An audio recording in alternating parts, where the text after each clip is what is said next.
গত প্রায় এক সপ্তাহ ধরেই তিনি গুরুতর অসুস্থ অবস্থায় হাসপাতালে রয়েছেন। জাতীয় এবং আন্তর্জাতিক পর্যায়ের অত্যন্ত উচ্চমানের চিকিৎসকরা তার চিকিৎসা করছেন, কিন্তু এই চিকিৎসার আরও উন্নত হাসপাতালে করা প্রয়োজন বলে সবাই মনে করছেন। সেই কারণে তাকে ইংল্যান্ডের হাসপাতালে নিয়ে যাওয়ার সিদ্ধান্ত হয়েছে।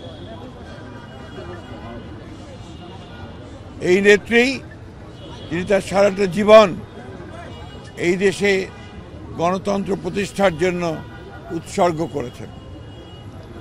আপনারা সবাই জানেন যে বিগত হাসিনা ফ্যাসিস্ট সরকার তার প্রতি যে অন্যায় আচরণ করেছেন, নির্যাতন করেছেন, নিপীড়ন করেছেন, দীর্ঘ 6 বছর তাকে কারারুদ্ধ করে রাখা হয়েছিল।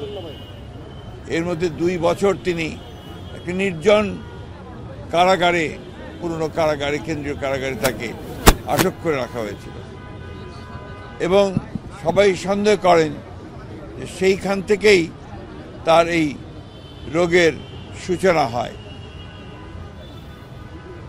একটা অপরাধমূলক অবহেলা, চিকিৎসার অভাবের কারণে তিনি আরও অসুস্থ হয়ে পড়েন।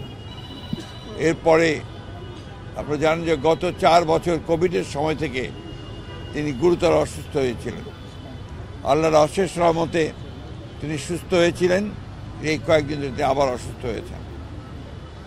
চিকিৎসকরা প্রাণপণে চেষ্টা করছেন এবং আশা করছেন যে তিনি আগামীকাল যদি আপনার এয়ার অ্যাম্বুলেন্স এসে পৌঁছায় কাতার থেকে, তাহলে আগামী পরশু অর্থাৎ রোববার তাকে লন্ডনে নিয়ে যাওয়া সম্ভব হবে।